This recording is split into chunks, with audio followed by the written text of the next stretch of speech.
18 పడిమెట్ల పైకెక్కి గుడికేగు భక్తులకు ఎదురొచ్చే బంగారు స్వామి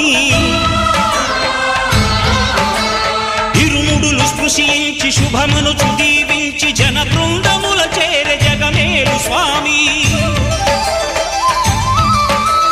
తన భక్తులనరిల్చు తప్పులకు తడబడి ఒక పక్క ఒరిగెన ఓంకారమూర్తి